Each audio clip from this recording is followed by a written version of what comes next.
Hello and welcome to another Big Finish news update recorded on the 6th of December 2023. Just in case you were wondering when this was recorded and you're wondering why haven't you talked about this news yet? It's because that's the future for us. Why haven't you talked about Peter Capaldi joining Big Finish? It's not happened yet for us. But what we can talk about is some very exciting 11th Doctor news featuring the Paradigm Daleks. They are back, confirmed, and they are looking gorgeous on this cover art. They've been retweaked from the Pridonians, done an amazing job as ever rendering Daleks. King of the Dalek aficionado. Yeah, I think he's got quite a few Daleks on Big Finish covers now, hasn't he? He's been lending his talents to multiple artists. Yeah, this one by Caroline Tankersley, and it looks gorgeous. It sort of gives me a Dark Eyes 4 vibe to it. The like purple colour, yeah. And the way the Daleks are flanking at the bottom there.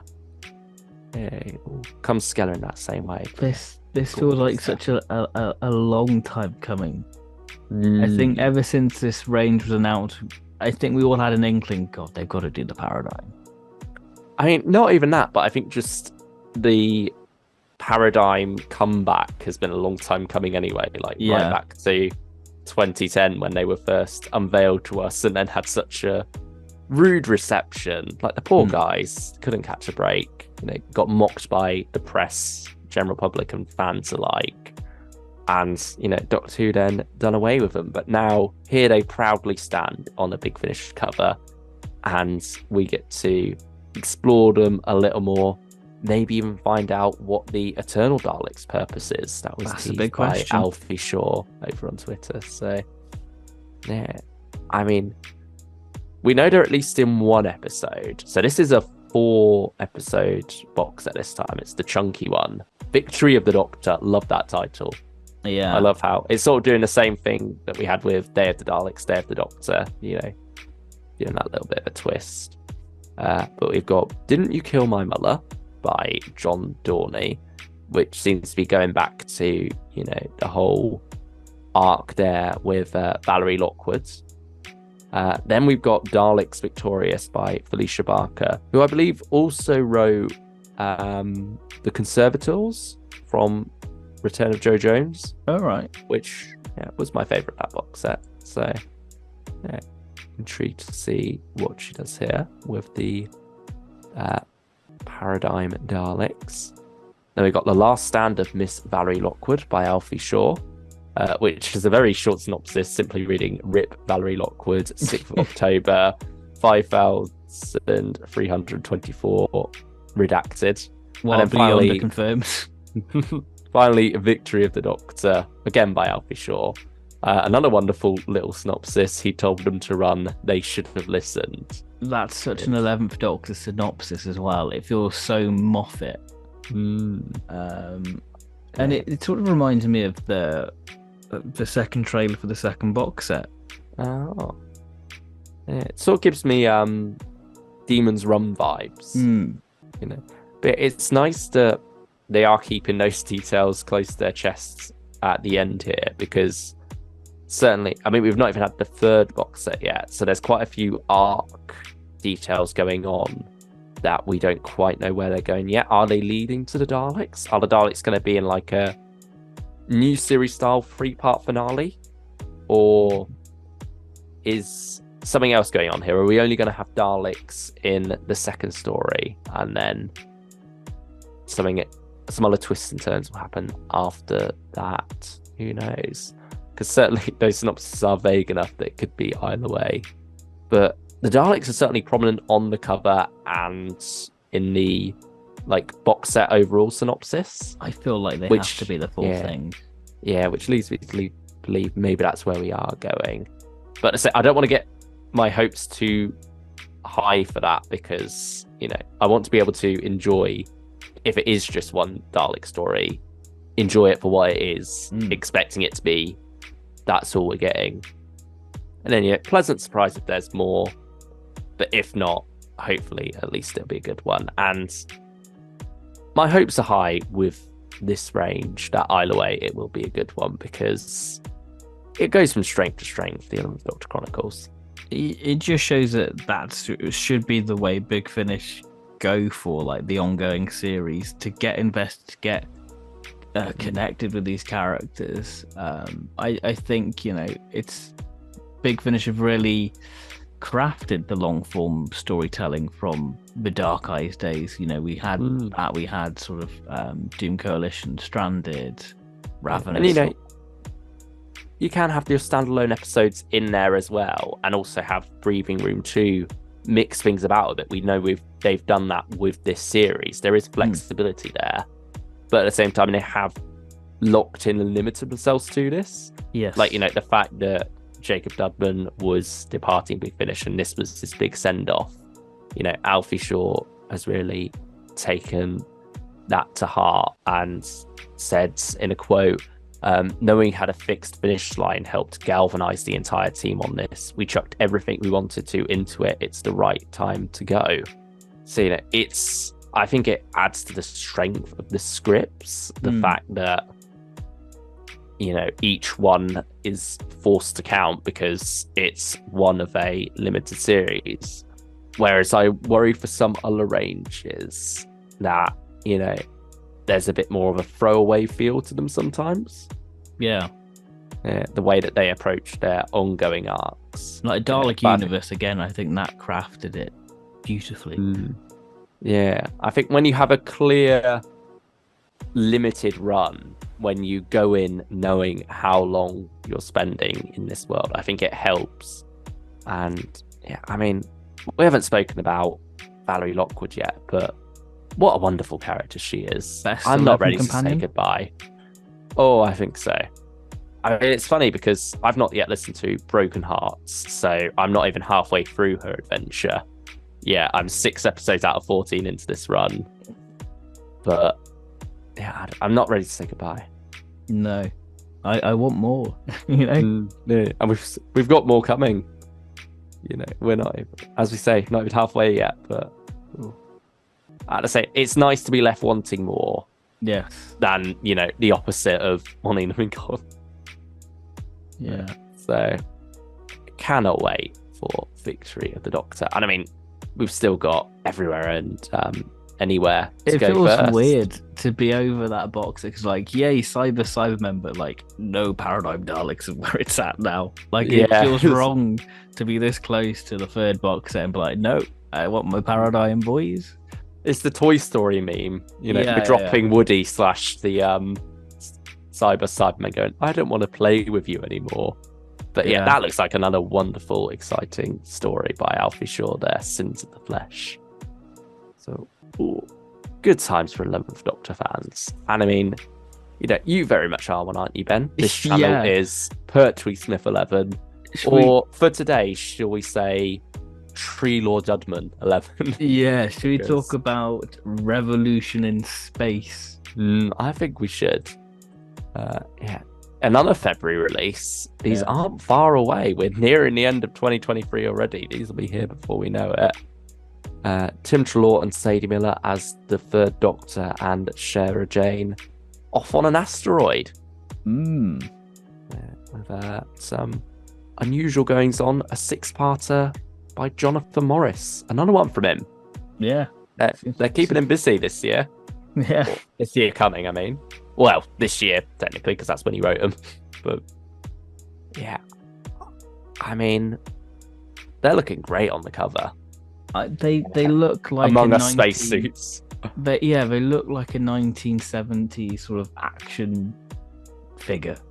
Yeah, I can see that. They're a wonderful sort of toyetic spacesuit, I'd say. I can't pin it down to... Because I'm pretty sure it's not even a Doctor Who story. I don't know quite where Sean Longwall, the cover artist, has pieced these glorious spacesuits together from. But I love how authentically 70s they feel without just being like, oh, it's the frontier in spacesuits. There's a unique feel about them while also still feeling very true to the era. I think that's something that the Third Doctor range in general does very well. feeling it's mastered it. Yeah, it's feeding off that nostalgia, but doing it in a unique way, using it to charge the stories forward rather than just simply being, the Demon's Light or Frontier in Space Light or something. But I can feel like just seeing that image of these two characters in the space, I feel like I can already picture the scene already, which is marvelous.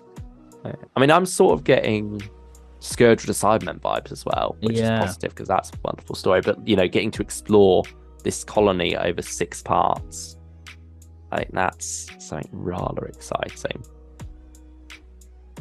And, the synopsis sounds very Pertwee. That's true. I mean, the title as well, Revolution in Space, it's obviously harking back to Colony in Space and Frontier in Space. Something about in space works very well for a Pertwee. I mean, not the first time Big Finish have done it, though. We did have Conspiracy in Space. So it's funny that this feels almost forgotten about because in the released news article, Jonathan Morris, the writer, was saying about, see this as, the third part of the In Space trilogy. And it's like, Conspiracy's over there, Like, it might not be the best story, but... Yeah, it happened. Don't erase it. I mean... Good times to be a Third Doctor fan. And it's... Well, I was thinking that during the entire relaunch for the Third Doctor so far, we've not had any returning monsters yet. That is true. In fact, for the Third Doctor Ventures in a while, other than the Draconians, which sort of don't count as monsters anyway, really, you've not had a returning one since Volume 2020. 6. Yeah, with the Daleks and Poisons of the Daleks. So. Scourge of the Cybermen doesn't count because it's its own entity. Yeah, it's an audio novel. Yeah. It's not Third Doctor Adventures range. I mean, we are getting Third Doctor with the Sontarans, though. Yes. Yeah, that's coming soon. But before that, we've got 8th Doctor with the Sontarans, along with Charlie and Chris. This was not on my bingo card. No, this was a surprise to be sure. But a welcome one, I suppose. Like, yeah, I'm not someone who knows much about Chris. Yeah. But I know there was an explosion of joy from, like that subset of Big Finish fandom, and I'm happy for them. If you listen to this, I'm happy for you that you got your Chris back. Yeah, because I think Chris is one of the... I don't want to say underserved, but I think he was introduced at a weird time in Big Finish because he was sort of brought in the Divergent arc, and that kind of got a weird reception. Got cut short, didn't it? Yeah. Cut short, and then by that point, it was Absolution, and he was gone. And this is the first time back in 15 years, I think. But apparently they just slipped right back into it, playing the characters alongside each other. It's a script by Lizzie Hopley, who knows Conrad Westmus in real life. Like, I think they worked together way before Terra Firma, which she was in, and he had a part to play in her getting that role. I'm not quite sure on the exact nature, whether or not he recommended her to Big Finish or something, or put her in contact with Big Finish, and then that led to it. But that she's now returning the favor because it was her idea to write a story involving Chris. So yeah, it's going to be an interesting one. I like the concept behind this one of Sontarans who have lost their memory and believe they are Roman centurions or Roman legionaries. Visual. You're going back to... It's funny, the idea of a thing in the rocks is applied to both the Sontarans, and you have the Sontaran experiment. He's described as the alien in the rocks. But then you've also got the rocks on Fang Rock. Yeah. And you've got the monster there. So it's funny how these enemies have both been seen as monsters in the rocks at some time in their life.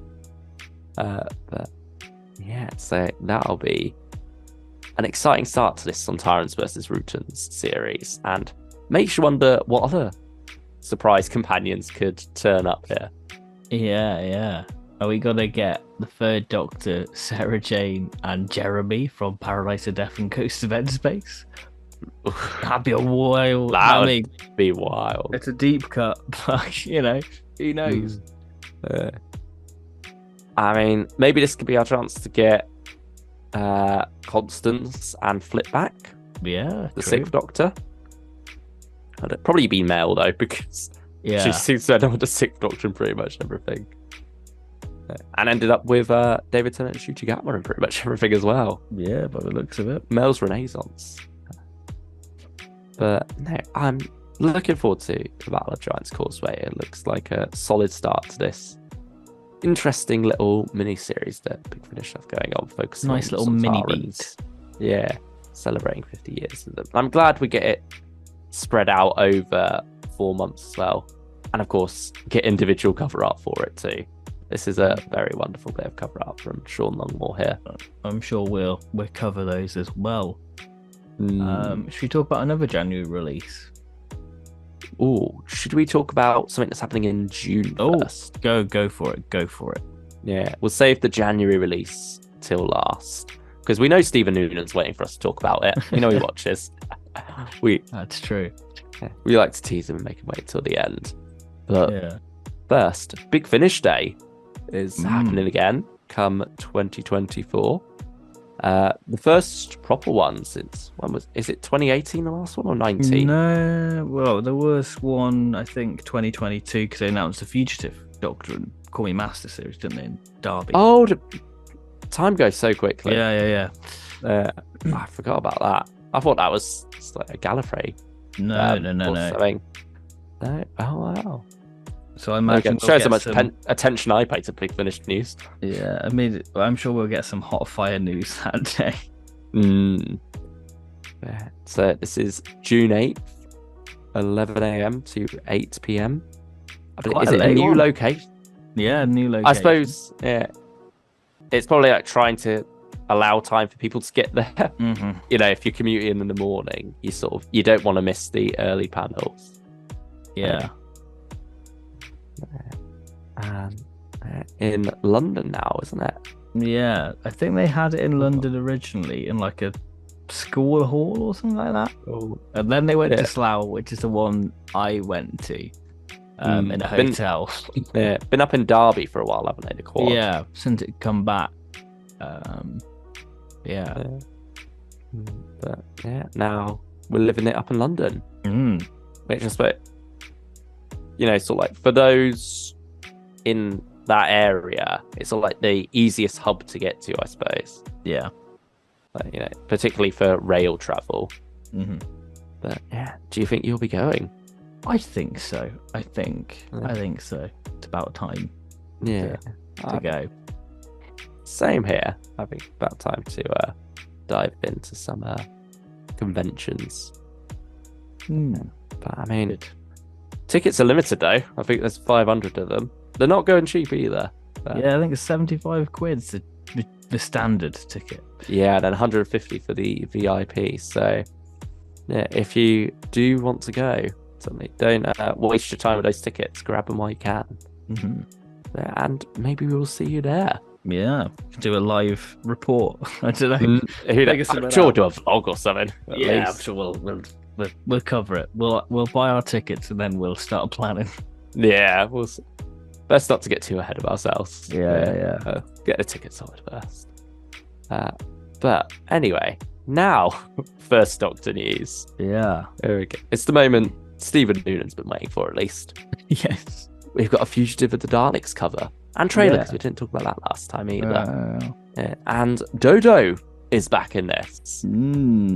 There she is on the cover, in her toy maker outfit, no less. Yeah, very on brand right now. Yeah, which certainly just stand out a bit next to the white robes of Vicky and rather prim black costume of the first Doctor. But it's another hand painted cover. Chris Naylor. I love these pieces that he does. It's so having something very different from the rest of Big Finish's cover output. It's a nice sort of it gives the range its own distinct style, doesn't it? Yeah, and it's nice that we're not just getting them in black and white now. Yeah. Yeah, you've got this glorious color visual here. I mean, it does make the Dalek look a bit like the Day of the Daleks Supreme. Yeah. To me. Like, obviously, it's the 60s silver livery, but just the reflection of the sun back there off it gives it that vibe. It's sort of, the Dalek gives me very much sort of Target book Dalek vibes with like the proportions of it. How like the eye stalk feels very thin to what a Dalek eye stalk should be. Yeah, but I suppose you could just say that's like a trick of perspective, maybe. Yeah. From where we're just to the left of it. But yeah, I mean, that's a gorgeous cover. And we've also had more details from Vortex about this story as well, about how it is sort of following the chase / Dalek's master plan style of storytelling. You definitely get that from the trailer. Yeah. Like, I think different episodes will be like different settings and such. We'll be hopping around a bit. Got the Battle of the Little Big Horn. So, yeah, it'll certainly be interesting to listen to, see how that works, tonally, where it will fall, whether it will be closer to the chase or the Daleks' master plan. I think we know what we're hoping for, even though we love the chase. Oh, I love the chase. I think it's marvelous. I think with this, I'm hoping for, it's nice having a few laughs in there, but at the same time, I want my serious Dalek epic here. And so, I mean, not long away. No, I'm January's really fast around the excited corner. for it. Really excited for it. Yeah, and I mean, it's nice to get a 6-parter as well for the first Doctor at long last, because I think, Big Finish have touched it before in the Lost Stories. Yeah, with great, with a farewell great message on, and the Dark Planet and Master of Luxor. Oh yeah, it's true. Yeah, so certainly no strangers to it, but when it comes to things like early adventures and first Doctor adventures with David Bradley, it has all been 4-parters really. So now it's nice to see Big Finish again utilizing this new box set format of 3 discs per set, and playing about with the length of stories they could get out of it. And as we said, Jonathan Morris, Big Finish, working him hard at the moment with these 6-parters. Yeah, I mean, lots and lots of exciting stuff to come over the next few months, really, as we step into 2024. It's shaping up to look very exciting. I mean, you've sort of had a bit of a rough time with Big Finish in 2023, haven't you? I wouldn't say rough. It's kind of been, I think what I found this year, it's harder to find the breakaway stories, because I think it's all been sort of a consistent level, and it's hard to get your breakaway releases. And I think it's marvelous. I don't think there's been a dud this year. I just think it's all been the one level, and it's getting harder and harder for them to have the standout releases. I think it's all a good quality. I certainly agree that there's been less standouts this year.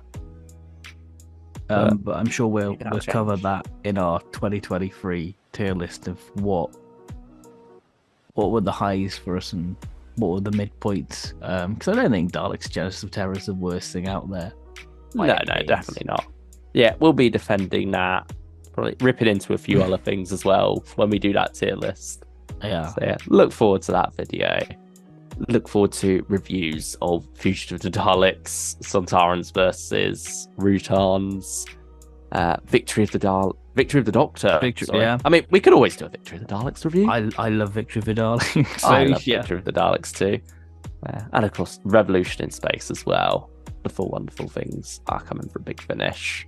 Hopefully, praising reviews will be coming from this channel. We'll see you for whatever we have next. Take care of yourselves, everyone. Bye-bye.